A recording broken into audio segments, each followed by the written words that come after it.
Welcome back to the Fuel Your Legacy podcast. Each week, we expose the faulty foundational mindsets of the past and rebuild a newer, stronger foundation essential in creating your meaningful legacy. We've got a lot of work to do, so let's get started. As much as you like this podcast, I'm certain that you're going to love the book that I just released on Amazon, Fuel Your Legacy, The 9 Pillars to Build a Meaningful Legacy. I wrote this to share with you the experiences that I had while I was identifying my identity, how I began to create my meaningful legacy, and how you can create yours. You're going to find this book on Kindle, Amazon, and as always on my website, samknickerbocker.com.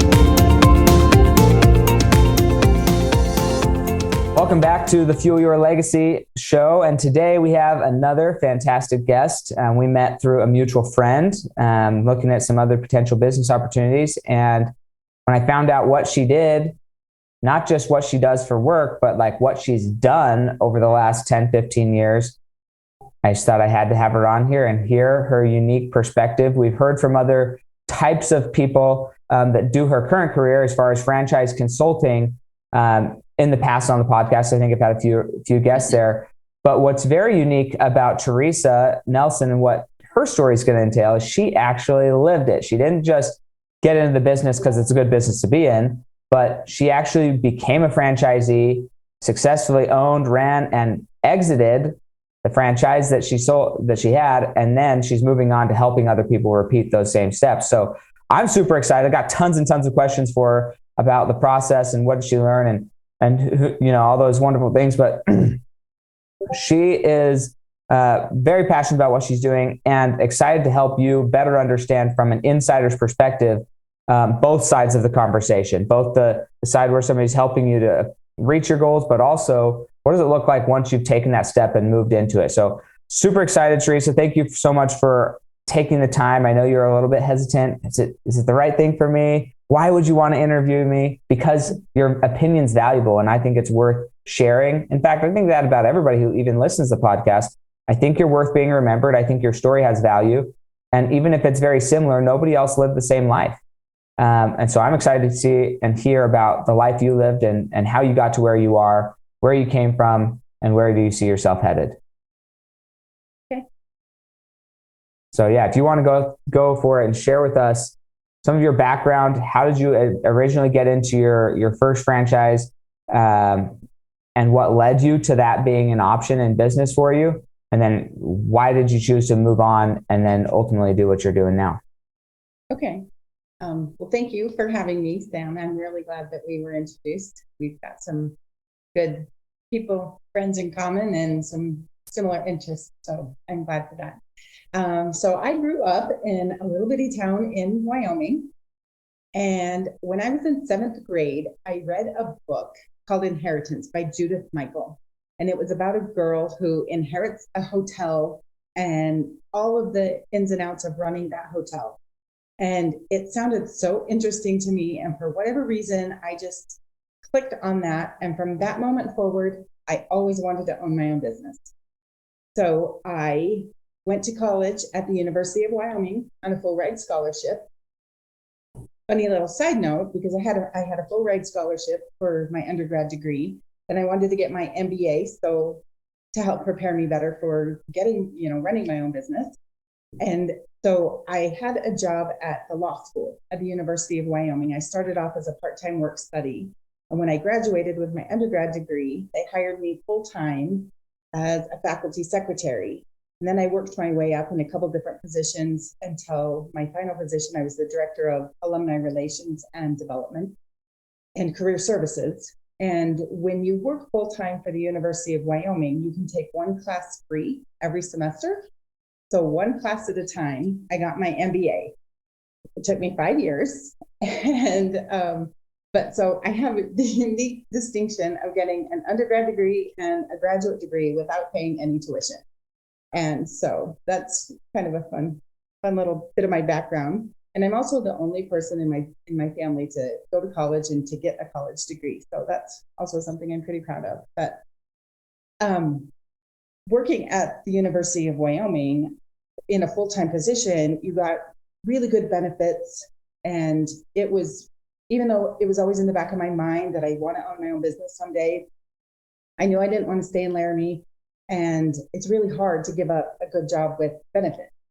And so after I'd been in that position for a while, probably about 11 years or so, I found a similar position at Idaho State University in Pocatello, Idaho. And so picked up and moved. I was ready to leave Laramie, Wyoming, and ended up at the university here in Pocatello, Idaho. And same type of position, good job with benefits. And still in the back of my mind, I wanted my own business someday. So here comes 2009, and there was a massive financial meltdown, and the university eliminated a whole bunch of positions across campus, and mine was one of them. And so I thought, that's my sign. It's time to do my own thing. It's time to figure out, what business I want to run. But I was so clueless. I had no idea what I wanted. And so my first stop was the Small Business Development Center. And they helped me brainstorm all kinds of different ideas that I could do, whether I wanted to open a store, whether I wanted to get into consulting or counseling or something like that. But I wanted something that I could build and it not be completely dependent on me. If I were a counselor or consultant, which I am now, ironically, but, everything depends on me. If I'm not working, I'm not earning money. And I didn't like that idea. I wanted to build up something that could basically run by itself. And somehow the SBDC guy introduced me or brought up the concept of a franchise. And I always thought franchising equals McDonald's, equals way out of my budget. And he's said, no, there are plenty of franchises all across the spectrum for different financial investments. And I'm sure we can find something that fits what you're looking for. And so he introduced me to a franchise consultant. I didn't even know there was such a thing. And so she had me fill out this 8-page profile, who I am, what I like, what I don't, what I'm good at, what I'm not, my financial situation, my goals. And after a couple of conversations, she came back to me with 6 different business models that fit my personality, my goals, my interests. And one of them was senior care. And at first I'm like, oh my God, I can't do that. I don't know how to take care of people. I'm a business person. I don't know how to take care of people. And she's like, calm down. She said, you run the business and you hire good quality caregivers, and they are the ones that go out into the clients' homes and take care of your clients. And then, you run the business, and this is a business that you can build it up and hire eventually like an management team. And then I could step back and it would run without me, which is exactly what I was looking for. And so after doing some more research, I realized in my area, I had very little competition, and that business was booming. That industry was booming. So I went ahead and invested in a Home Helpers Home Care franchise, and I got started January 2010. And I ran that franchise for 13 years. I was one of the top franchise owners. I was in the Platinum Club. I was on the Community Services Council. I was in a growth group. I won the Marketing Excellence Award. I did pretty well and ran the company for 13 years. And then I had an offer last fall for one of the other franchise owners wanted to buy me out. And the timing was right. I had just recently gotten divorced. My kids one kid's out of the house, one's almost out of the house. So it was, my whole future is wide open. So the timing was just perfect. So I was able to exit this franchise that I built up for the last 13 years successfully and, have a little bit of a cushion. And one of the things I kept coming back to is how I got started on that business. And I would never, ever have been able to achieve my dreams if not for working with a franchise consultant, because she hit the nail on the head. She found exactly what I was looking for, even though when she first told me, I'm like, oh my God, no, I can't do that.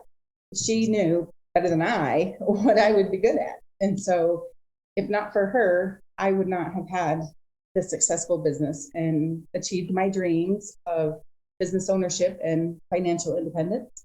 So I recently got certified to be a franchise consultant on my own. And I'm so excited to be able to help other people get started on their dreams of business ownership and financial independence. Fantastic. So thank you so much for sharing that journey and kind of the whole process. I just want to make sure I have some of these things that are pulled out so people can get access to them if they wanted to. So this book, Inheritance, Judith Michael, did I get that right? It's just like a fiction. It's not a business book in any way, shape, or form. It's fiction. Okay. So this is what's funny. And this, are you okay if I'm super direct? This I asked her in our first meeting. She's like, yeah, just tell it to me straight. So I'm going to tell it to you straight. Okay, Teresa? The best business books that I know are all storybooks. Mm-hmm. Do you think of like The Greatest Salesman in the World, Richest Man in Babylon, The Dream Giver? In these books, a lot of the best business leaders, they all spoke in parables or stories. So when you can pick up a book that is quote unquote fiction and it guides your life and you can learn great principles from it, then is there a difference between fiction and reality? Reality is what you believe it is. So I think it's probably the best business book that Teresa could have ever read in her life. I mean, it definitely sparked the interest. I went back and I read it several times. I have it sitting on my bookshelf in there. After this, I might go read it again. Hey, that's good. No, that's awesome. So yeah, it's interesting that that's so common. And I would just ask the listeners, seventh grade, how old are you? You're like 12 years old. What were you dreaming about when you were 12 that maybe you put on the back burner because somebody told you couldn't or shouldn't? Or, you didn't rediscover, not that you ever gave up on your dream per se, but you got sucked into corporate for how many years? A lot. Too many, right? Maybe. Yeah. A lot. A lot. Okay. So here's the thing. For 15 years, from the time I started college till the time I started my business was about 15 years. And that was an additional probably 10 years, maybe 6 years, depending on when you went to college. So, you may be 20 years from when you first said, hey, I want to do this. This is my dream to own a business. And you felt it in your soul. You had tingles all over your body and like, hey, I'm going to do this. And then we get conditioned out of our dreams and we get conditioned into fulfilling somebody else. And what's interesting, in some of the notes that I got here, is not only did you always want to be a business owner, so everything you were doing in college was to that end, right? Getting your MBA, doing the undergrads, all those things. But when you did get put in and kind of join the corporate, for lack of a better word, although some people would say that higher education's even another level past corporate as far as slavery goes. But you mentioned that your role there at the college was still a little bit of career counseling or helping other people. Right. Okay. What did you learn during that process that really prepared you for what you're doing now? The biggest thing that prepared me is, if anybody's familiar with alumni relations and development, it's basically sales. You're building relationship and you're asking people for money. And that, in my experience and everything I've seen and done over the years, the business owners that are the most successful are the ones that have really good sales experience, or at least they're not afraid to get out of their office or out of their business and go out and start making those connections and building those relationships, because people like to do business with people they know, like, and trust, right? And so you can't just hang up a shingle and hope that people come and support your business. They don't know you. They don't know anything about you. And so all of those years of working for the university, I developed my sales ability, my networking ability, my marketing ability, And all of those fed right into being a successful business owner, because I wasn't afraid day number one to walk out and start going to chamber meetings and Rotary meetings and give a presentation to the Zonta clubs. And I actually have given many, many presentations to the business classes up at the university. And I was able to just go cold calling, knocking on doors at doctor's offices and rehab clinics. And none of that intimidated me because I've been doing stuff like that for years. And in my experience, that's the number one skill I think that people need to be a successful business owner. So let's talk about that, because I don't disagree with you. I think that I think it's applicable in more areas than just business. I think oftentimes when we're talking about business, we think, oh, sales is really important if you want to be a successful business owner. Or if you're in business, you have to know sales. Can you think of any activities that I have no idea about the home health care, but I have grandparents that have been in various forms of this healthcare where they need help doing stuff. And maybe I don't think I would be good in that industry, frankly. Like my patience is real low for repeating myself and doing stuff like that. So it's hard for me. It's like people that I love and I wish I could spend time with, once they like start losing their mind and I can't have a real conversation with them, then it's over. Right? For me, it's like, you're as good as gone. I love you, but like, when do we have the funeral type thing? And that maybe sounds heartless, but I don't think that they're really enjoying their life any either. I don't know. Maybe I'm wrong. Maybe they're thrilled to be here in some other universe, but I think that everything in life is about sales. So what other areas of your life do you feel like, okay, yes, these are the sales skills, quote unquote, that I learned, but how do those apply to every area of life, whether it's parenting, relationships, legal battles, anything that you're doing? How does the skills of sales apply broad spectrum across the board? Well, if you think about it, being good at sales is being good at persuading other people and convincing other people that they want what you're offering, right? So across the board, everything that you just said, parenting, you're negotiating with your kids, you're trying to convince them that your opinion is right and 8 o'clock is bedtime, you're selling them.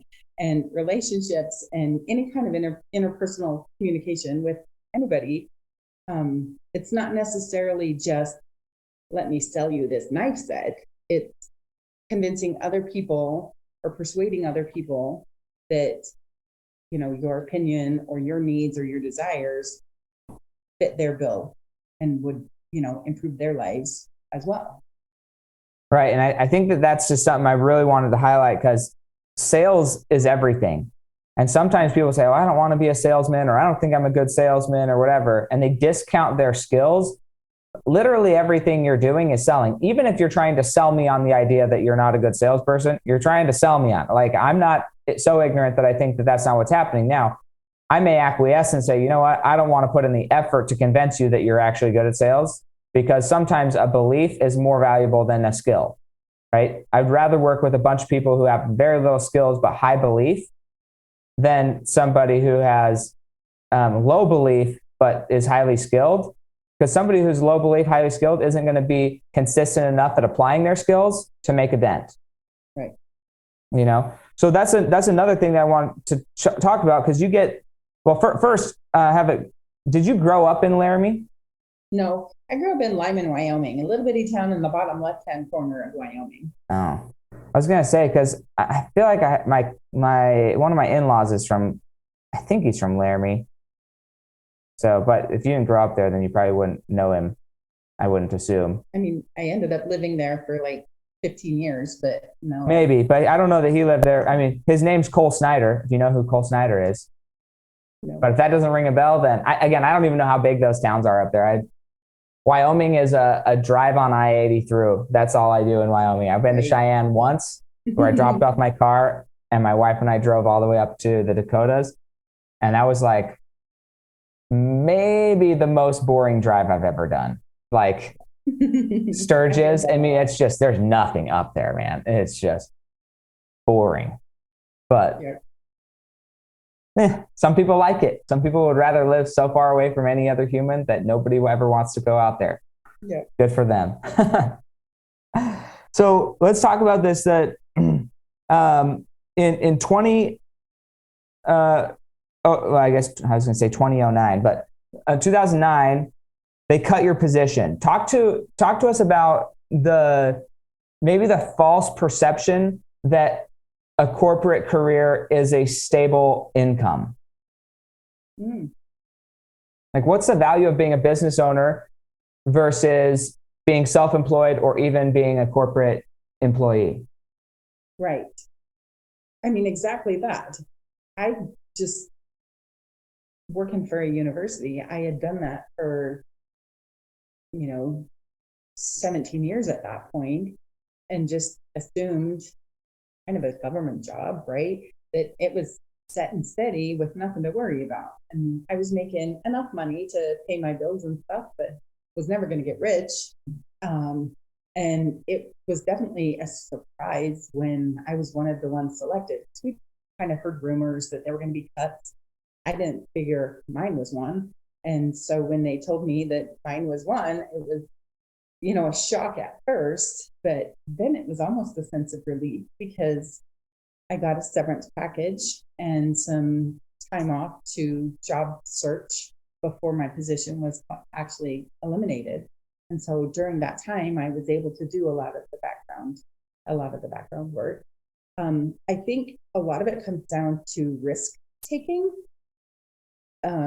Some people really like that safety and security, even though it's not guaranteed. They feel like working for somebody else and getting a steady paycheck is better than risking it all and maybe losing. And so I feel like I'm more of a risk taker, and I was willing to take that risk and gamble on myself in hopes of, no, there were no hopes. I knew I was going to do it. And I just invested my entire retirement plan, cashed out my retirement plan, invested it in the business, and just was willing to take that risk because I believed in myself. And I knew that that would be a better lifestyle for me, a better income for me than continuing on the path that I was. But I don't know that I would have had the guts to quit. But, because you get sucked into that false belief that, something's better than nothing. Yeah, and the social construct kind of holds you there. I'm just curious, like for me, and maybe I'm different than many people, I don't know, but from my perspective, I think the true risk is banking on somebody else over than yourself. Like, not just, I want to address this from a few different facets. One, I know what I can, like, if I've built up my confidence, right, I'd rather work with somebody who's confident with low skill than high skill and low confidence, right? So if I'm confident that I know how I can go make money in any situation, then that's something that nobody can really take away from me. Like, I know I can make money. My mind can make money. Now, if I'm brain dead, then I'm not even here. So then that's fine, whatever. But if I'm still, my mind is still awake, then I can make money. And because I know how to do that on on a lot of different levels.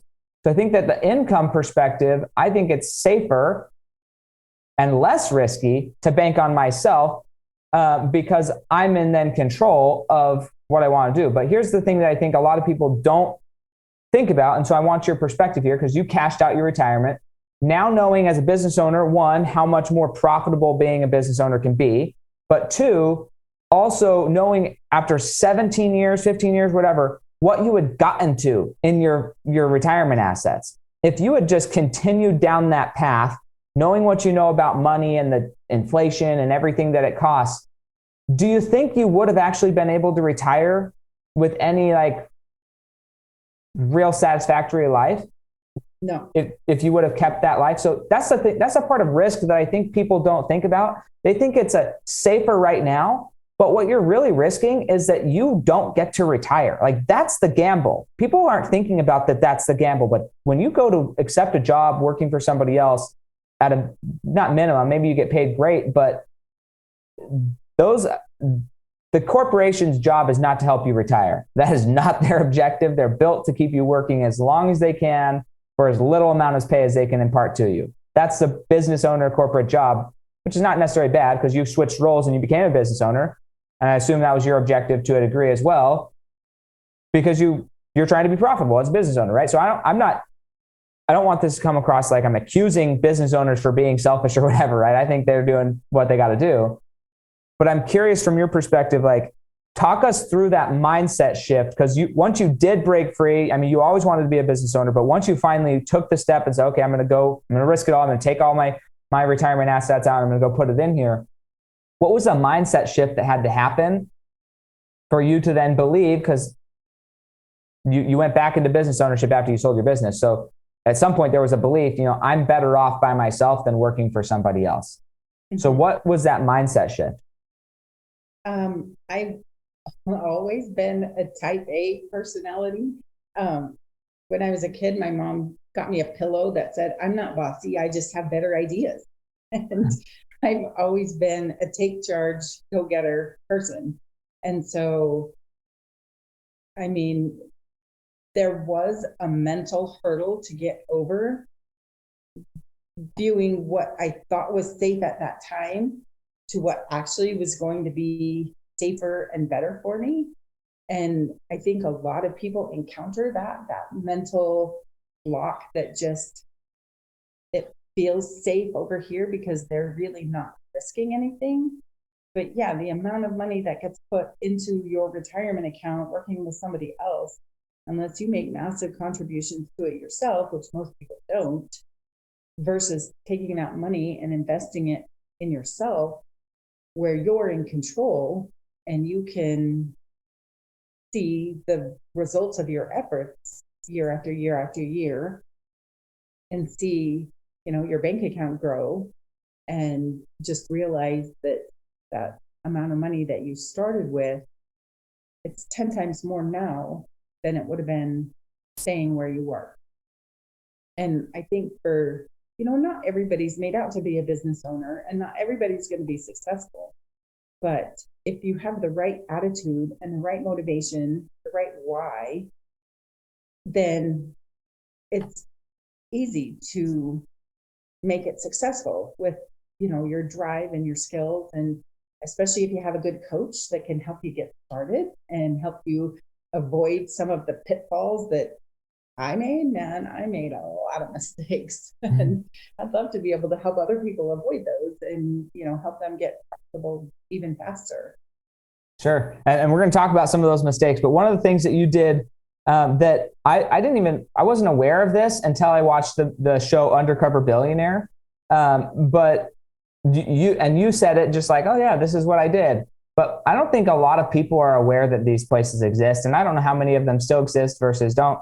But the small business centers in like every major city, at least major city, but probably most cities, they have like centers that are, I think, government funded that are like trying to encourage small business ownership and small business ownership from a government perspective is less than 500 employees. Like, that's most of America. There's a few major corporations that have more than 500, but most of America is small businesses as defined by that small business of America of less than 500 employees. So they have these centers. Talk to us about what those centers are and like, what are the pros and cons of them?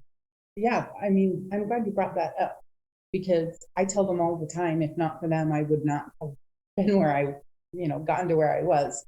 But the small business development centers are government funded, and they're usually associated with universities. And our SBDC here in Pocatello is on ISU's campus, and all of their services are free. So you can go in and talk to them about brainstorming at the beginning like I did. I want a business, but I have no idea what I want to do. And we brainstormed all different kinds of things. And then they also had the connections to put me in touch with this franchise consultant. And then right out of the gate, payroll was something that was really intimidating to me.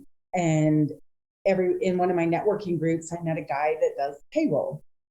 And so just all of a sudden had my first employee and realized I need to pay this person and didn't know how. So I went with this payroll company. Well, down the road, I was paying this payroll company enough in fees every month to fund another position. And so I went to the SBDC and said, I want to do my own payroll. Help me figure that out. And so they're like, well, call this person, call this person, call this person. And, a month later, I had payroll installed on my QuickBooks, got rid of the payroll company, hired me another office person to help me with it. And then for 10 or 12 of the 13 years that I was in business, I did my own payroll and was able to save a ton of money on those fees. And so the SBDC helped me figure that out.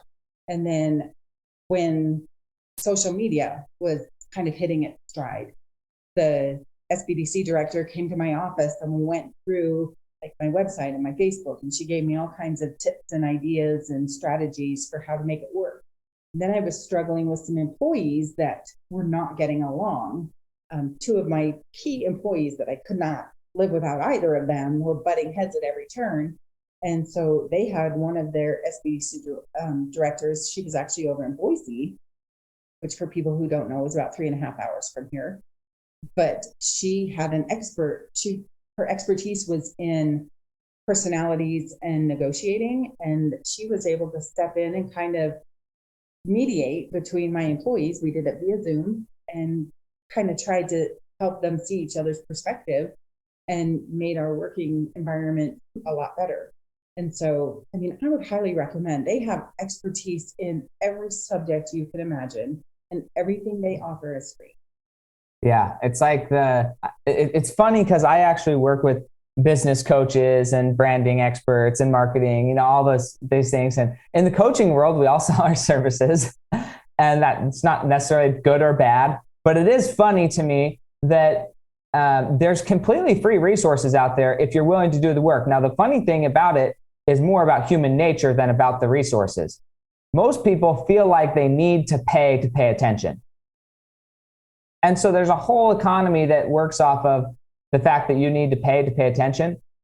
But almost all of these things that she's mentioning, or that you would go to these, minus connections. I think connections is huge, but you can go on YouTube and find out a lot of this information. Like, it's not secret. The best of the best have put it up there for free to help the world because they want to help the world. And yet people would still rather go pay somebody rather than go watch a 30-minute YouTube video and do what it says to do. It's astounding, really, from that perspective. But let's get into more about when you finally chose your franchise. What were some of the things that? Because I know. Well, first, explain for everybody the process of even buying a franchise. Because I think that some people think, I don't want to commit too early. You literally you can't. It's against the law to commit too early to one. Like, explain that process. At least the highlights, if not in detail, of like, what does it look like if you wanted to court a or multiple franchises? What's the process before you're actually able to own one? Well, so once my franchise consultant, she introduced me to 6 different franchise models. One was event planning, one was IT consulting, one was a tutoring thing, one was a virtual secretary, one was senior care. And like I said, I'm like, And so I actually went to what they call Discovery Day or Meet the Team Day, where you physically go to the corporate headquarters and then you can meet all of the people who work there and get a better feel for, is their culture, what you're interested in. And so first the franchise consultant put me in touch with a representative from the franchises that I was interested in. I looked into the event planning one and the senior care one. The other ones weren't for me.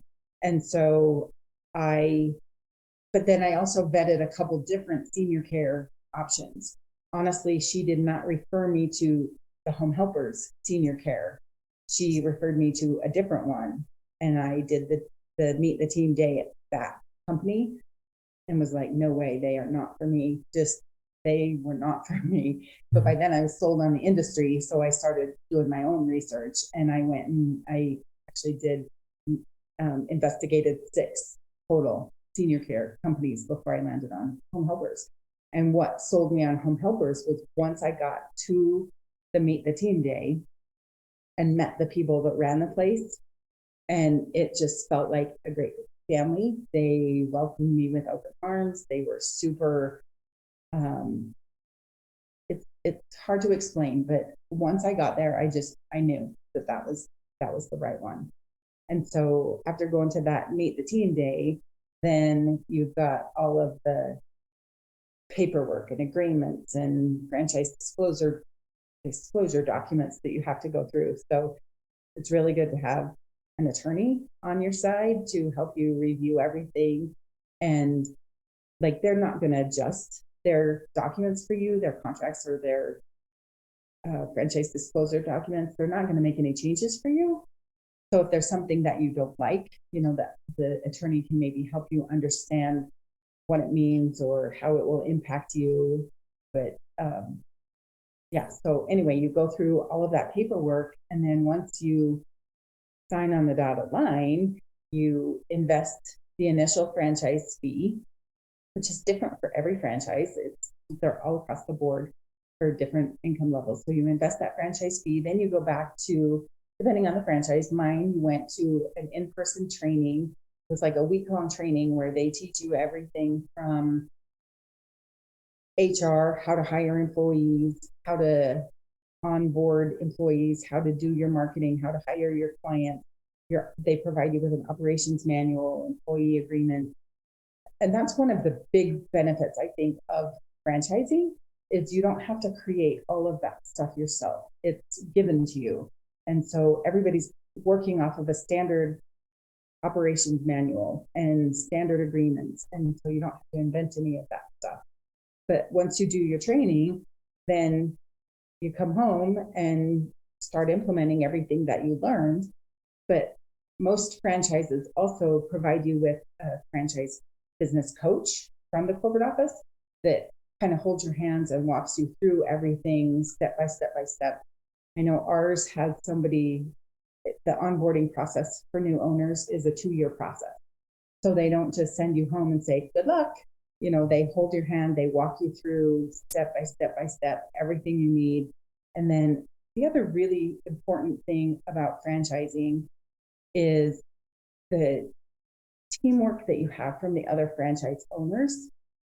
And I ended up creating a little group of other franchise owners that were in the top. They were all in the platinum group with me, and we just bonded together clear back at the beginning and became best friends. And they were my support system because I was doing this all on my own. I didn't have a partner. I didn't have a spouse involved. And so they became my team and my brainstorming group. And we helped each other through everything. Once the pandemic hit, we had Tuesday wine every Tuesday afternoon. We had somebody in like every time zone, but every Tuesday evening, we would all get on Zoom and just, commiserate and talk about ideas and solutions and problems that we were having. And so just that camaraderie you have with the other franchise owners, and they usually have conferences, periodically where you have a chance to meet the other franchise owners face to face. And that camaraderie with the other franchise owners is priceless. You don't get that if you just start a business on your own. Right. No, and I thank you so much for sharing that, because I think that, and this is one of the main reasons I wanted to have you on, even though I've had other people on. You actually lived the franchisee experience, and every franchise is going to be a little different as far as what that looks like. You may choose a different franchise, and your experience may not be what her experience was moving into that, but they all have processes, procedures, everything in place. But your kind of insight as far as, hey, these are the things that you proactively went in to improve, not to change, but hey, how can we create these groups, do these things to make things better? And there's still some areas, even when you buy a franchise, where you're able to implement things that make it better, right? And that improve the situation. Some of them are on paper and become part of the official documents, and some of them are just like a culture, right? Are you a driver of the culture? Or are you sitting around waiting for somebody else to create a culture around you? And that's a life concept. It's not just a business or a franchise concept. That's a life concept. Are you sitting around waiting for the culture of your life, of your faith, of your family, of all this to be built around you, and you're just going to go do whatever? Or are you proactively saying, hey, this is something I'm missing in my life culture. I'd like to bring some of that in. Now, the word culture is really interesting. I grew up in Idaho, and we would make our own yogurt. We had friends that had cows, they'd send us over their milk, and we would make our own yogurt. Like, where is this going? Okay. Well, you had to put in culture, and it's just called culture, into the milk so that it would harden up and gel properly, right? It had to be cultured. Same thing with your life. These are small things that we can add into our lives to create the mix and develop and become who we want to become. And that's incredible. The other thing I want to highlight here is when you got to the point where you were choosing out. I say choosing out as in somebody made you an offer, but sometimes people think that the only way to maybe get into a franchise is to go start the new part of the franchise rather than purchasing a franchise that's already up and running and you're just buying it. Now, if you're just buying it, do you still have to be considered a franchisee and go through all the franchising stuff? Or can you say, well, I'm just going to own the McDonald's. I don't need to, and I'm not going to be involved. I'm just going to be like a silent investor in this McDonald's? Or do you have to go through all of the McDonald's franchisee stuff to even purchase one that's already up and running? And I don't know the answer to this. I'm really curious. If you are someone who, for example, the people who bought my business from me, they were already established franchise owners. With that franchise? With that franchise. Right. So they already own several other locations in Arkansas, of all places, but they really love vacationing in Yellowstone and Jackson and Park City. And so owning Pocatello, Idaho gives them an excuse to come visit. And so they don't have to do anything extra other than get the approval of the corporate office that it's okay for them to buy on another franchise. But if it were somebody like, after talking with you, Sam, you're like, hey, that sounds really interesting to me. I want to buy a home health franchise. And there's one already up and running in Mesa, where you're at. You would, yes, have to go through the whole process from the meet the team day to the training to all of the legal disclosures. You'd have to go through the whole process as if you were a new owner. And then, because they just want to make sure that you're a good fit for them. It's not just your decision. They need to know who you are and what you're all about and decide if they want to work with you also. So yeah, if you're brand new to the franchise or to the industry, you have to go through the whole process. But if you're already established, it's just kind of a matter of getting their approval. And the thing is, if you already know you like the business, like I love you telling about more of why they wanted to buy that. In my mind, what went through my mind is, that was a leisure purchase then. They purchased that as a reason to have more tax write-offs so they could go travel for fun rather than, and call it a business expense rather than a personal expense, right? Which is fine. There's lots of reasons why you buy businesses, and not every business you buy is just because you're trying to make more money. Sometimes you buy businesses or real estate or other things for ulterior motives, and the business is what gives you that gateway. But I like that sometimes you don't have to always build a business to get into business ownership. And sometimes if you already have a business, it could be anything. It could be cleaning, it could be lawn mowing, whatever. A large part of business growth, rather than thinking, how can I hit more people? How can I market to more people?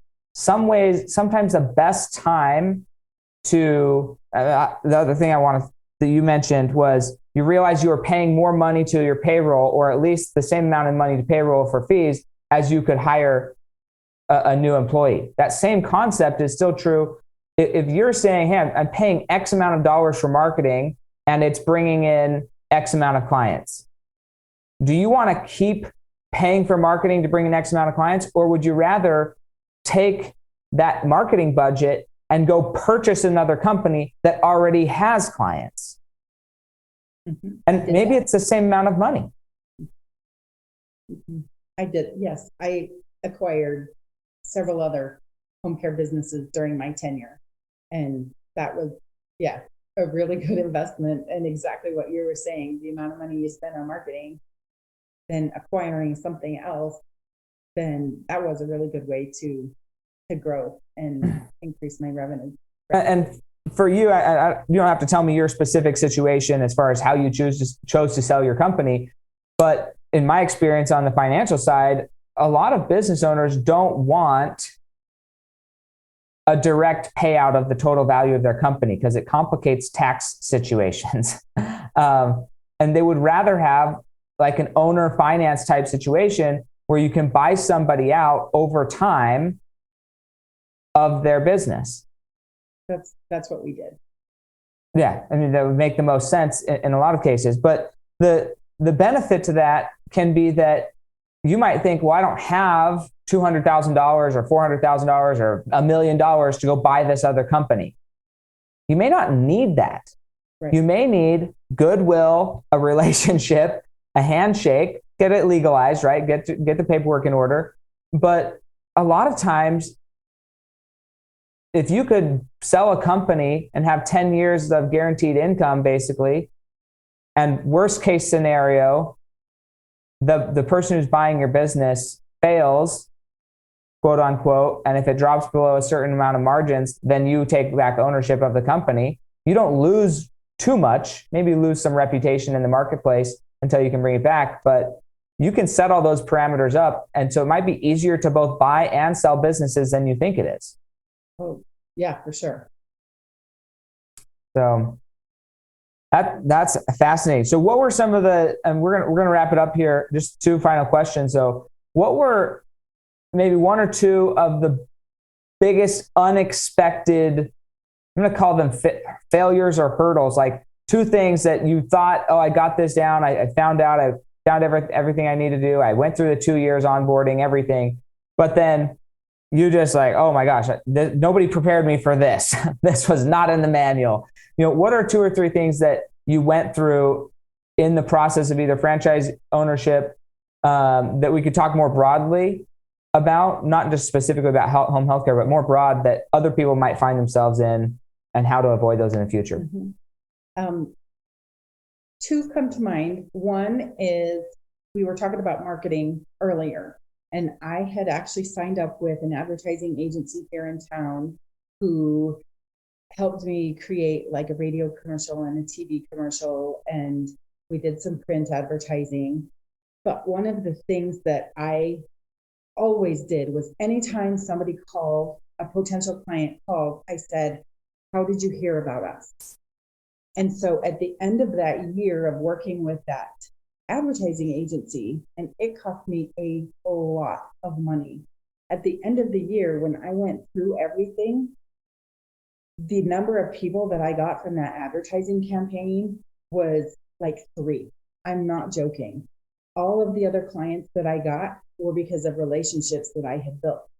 And so if I had just looked at the bottom line total, I would have assumed, oh my gosh, I worked with this advertising agency and my revenue doubled. And, you know, obviously it's due to that advertising agency. But because I tracked everything, I knew that that wasn't the case. So I was able to make changes to my advertising budget because that was like extraordinarily expensive.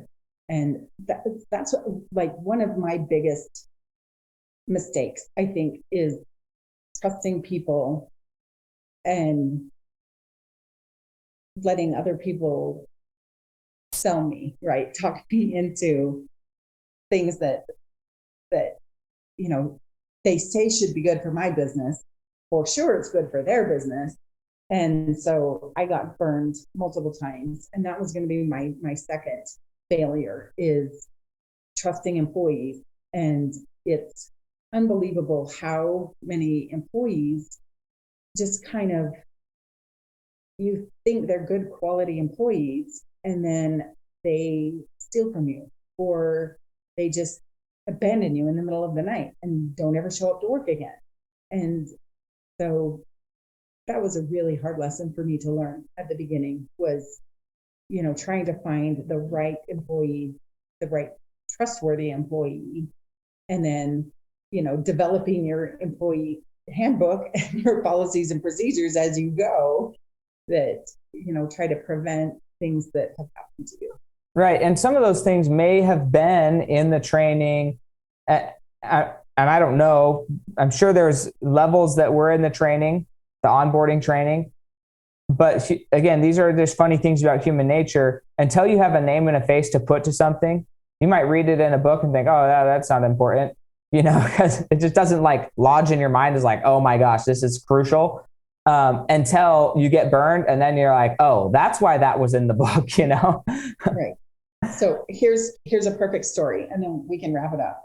One of my clients, her daughter came to visit, and my caregiver was sleeping in the bed with the client. They both were just in bed, snoring up a storm. And so the daughter took a picture and sent us a picture of our caregiver sleeping. And so, of course, we fired the caregiver. That's not okay. But then when she claimed unemployment, we actually lost, because nowhere in our employee handbook did it specifically say that a caregiver cannot sleep while they're at work. And I'm like, you shouldn't have to outline that, because we didn't, we had a whole bunch of things that they couldn't do, but nowhere in that list did we say you can't sleep with the client. And so she actually won her unemployment claim. And boy, how did we change our employee handbook that fast? Right. But it's silly stuff like that. I mean, I do Airbnb, and I had some things that's like, hey, I'm not okay with this. It was definitely implied. It was broad strokes. But when it came down to the nitty gritty of like what was specifically expressly written on the advertisement, it wasn't in, like, it was in a bunch of other places, but because it wasn't in like the 4 inches you see on your cell phone screen when you're scheduling an Airbnb, then they're like, yeah, sorry, you lose. And it's like, what? This is insane. Anyways, so it's those little things that I think are really important. And guys, these are lessons. This is why I'm having you on here. Okay. Teresa, right. Thank you so much for coming on, because it's these little things. These are life lessons. Think about your relationship with your spouse or with your children or with your, whoever it is. You might think and assume that like things are implied. Guys, nothing in life is implied anymore. Maybe it was 30, 40, 50 years ago. I would not go to the level of implication anymore. And what's hard, and this is just it's a changing thing of business landscape, but also relationship, everything. The dictionaries are primarily online, and the people in charge can change the definition of words from out from under you. And so not only do you have to do it right the first time, you also have to keep up on what current language is. Because let's say you do hypothetically have in your manuals that a man and a woman, and you're using gendered language in there. What happens when it comes to a court of law? And now we've assigned that this person doesn't even have a gender on all of their legal documents. They're not accounted for in your contracts anymore. This stuff is crazy, and it has to be like addressed. Having a good lawyer is probably your best investment. I'll agree with that. If you're in business. I'll agree with that. And yeah, and honestly, that's what makes me unique as a franchise consultant and a business startup consultant, is I've been there, I've lived it. I can share my mistakes and help prevent people from making the same mistakes. I can save them time, I can save them money, because man, I made a lot. Well, that's what you want. I would rather follow somebody who, made a lot of mistakes along the way and they came out victorious and they still won, than somebody who just had a smooth thing and never made a mistake.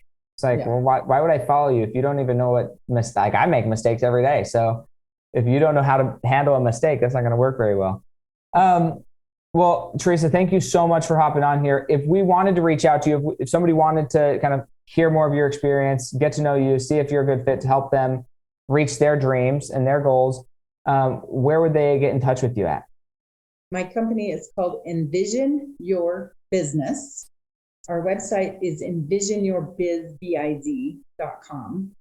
And my email is tnelson@envisionyourbiz.com. And yeah, we're on Facebook, Instagram, LinkedIn, Teresa Nelson. come find me. I would love to help you. And my services are free also. I don't know if I included that at the beginning, but my services are 100% free for my clients. Mm-hmm. Yeah, no, it's anyways, I love your business model and like the way that the franchise consultant industry works. And just reach out to her. Like the worst thing that could happen, like she reached out to Small Business Center and she just went through the process. The worst thing that could happen is like, oh, it's not really a fit for me. Okay, but at least you know. What if you got shocked though and found out that what you're already doing, what you already love doing, what you do, your hobbies or whatever, like your pastime, you could be like really thriving, making money doing it, but you just didn't know because nobody ever told you that it's a business that's so easily franchised. Anyways, absolutely incredible. I so appreciate you coming on here, and go check her out, and we'll talk to you guys next time on the Fuel Your Legacy show. Thanks for joining us. If what you heard today resonates with you, please like, comment, and share on social media. Tag me, and if you do give me a shout out, I'll give you a shout out on the next episode. Thanks to all of those who've left a review. It helps spread the message of what it takes to build a legacy that lasts. And we'll catch you next time on Fuel Your Legacy.